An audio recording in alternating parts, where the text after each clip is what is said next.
All right, guys, this story is really interesting to me for a number of reasons. So there's a Capitol rioter, so somebody who was there on January 6th.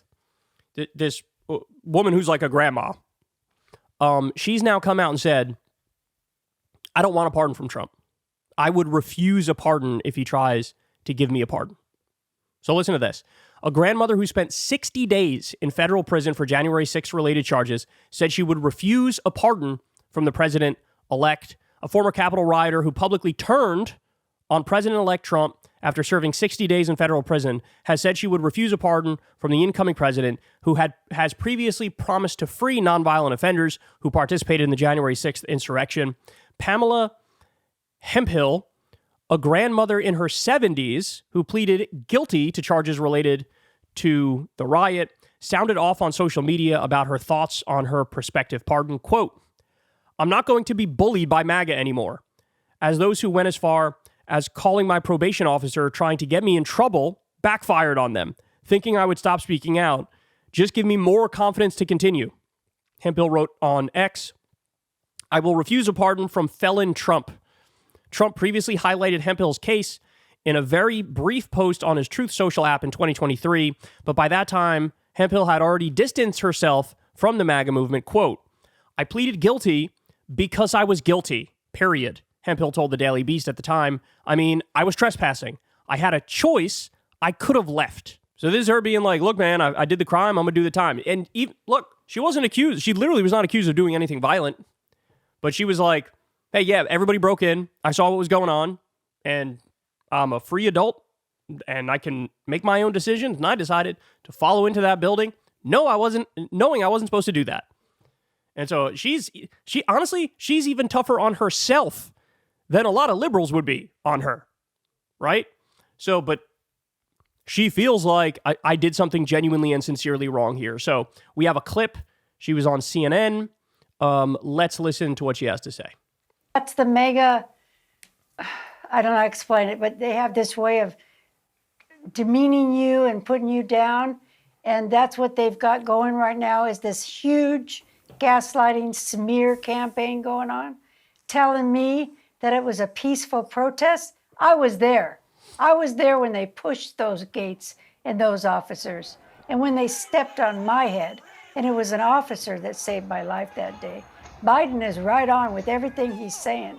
Trump is a dangerous, and I mean dangerous, narcissist. He's a cult leader. He needs to be put in prison. He's not any different than his friend. What was that guy that just got, they're saying that he was killed himself in the prison. Epstein? Oh. Friends with Epstein? Trump is disgusting. This woman is former MAGA. She's former MAGA. She's like, fuck Trump. He's a criminal. He's a thug. He was buddies with Epstein for a long time. He needs to be behind bars. Former MAGA.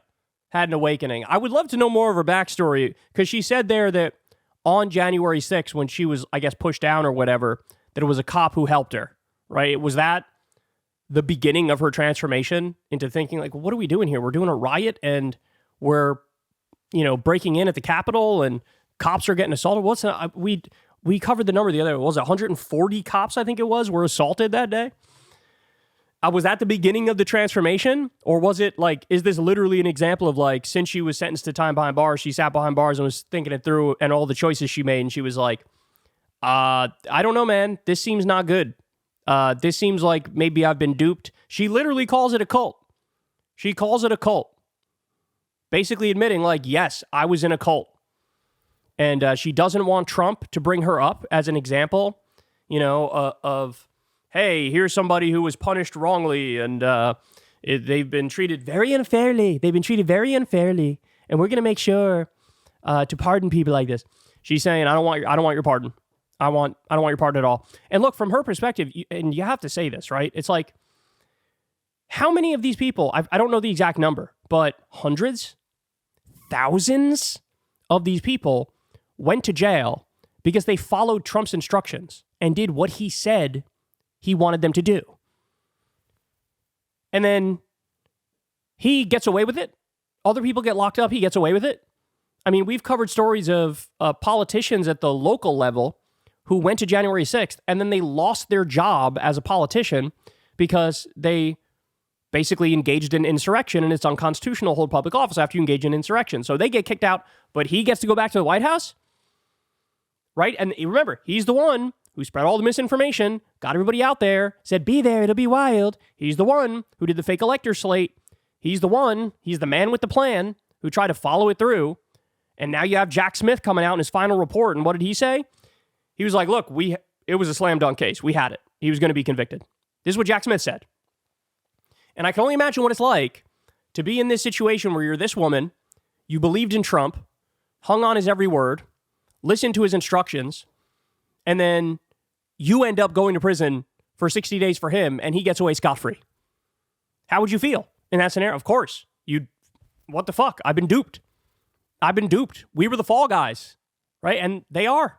They're the fall guys. They go to prison. He gets to go back to the White House, right? So, I mean, God bless her, saying she would reject a pardon. That's some real boss shit. She's clearly had an awakening. She's clearly left the cult, and she's clearly trying to spread the message here. And by the way, she's completely right on the Epstein thing too. We have Jeffrey Epstein on audio saying, yeah, I was best friends with Trump for a decade. Really?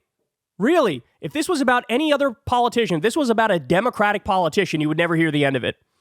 You would have Republicans left and right bringing up, oh, did you know this Democrat's best friends with Jeffrey Epstein? Did you know? Oh, I wonder what they did. Oh, we need an investigation. We need this. We need that. With Trump, literally none of them brought it up. That audio tape dropped just before the election, and like nobody even covered it. Democrats didn't talk about it. Republicans didn't talk about it. The media didn't talk about it. The Daily Beast released it. We covered it. No, almost nobody else covered it. And I'm sitting there pulling my hair out like, what are we doing here? What are we doing here? Why does he get to skate on absolutely fucking everything? And it seems like she feels the exact same way. Hey, y'all, do me a favor and like and subscribe. It helps out big time in the algorithm. Click the bell as well for notifications when videos drop. And watch that video on screen right now. You know you want to.